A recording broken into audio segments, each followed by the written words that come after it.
If you're working in Microsoft Excel with a data that contains a large number of rows and you want to take a print of this, so you will see that the first sheet will contain the headers, but if you move to another sheet it won't. So Uh-oh. how to fix this kind of problem?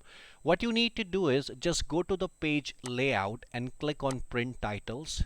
Now under print titles you can see rows to repeat at the top. Click on it and select your rows that you want to print in all the sheets and just click OK.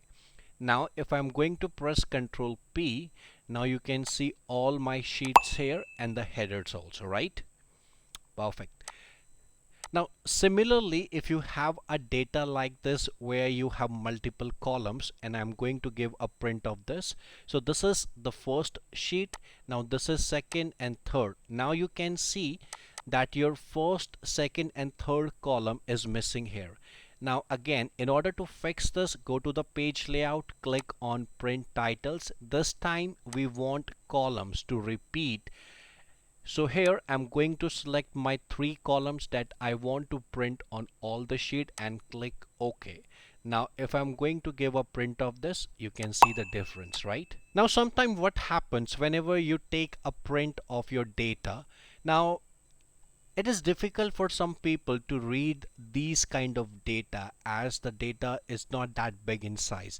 In order to fix it, what you need to do is when you give the print command, here you can see one option that says no scaling. You need to click on it and go to the custom scaling option.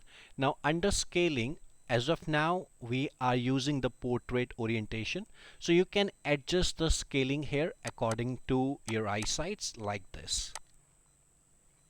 Similarly, you can do this for landscape mode also. I hope you might learn something new today and it is going to help you in the long run.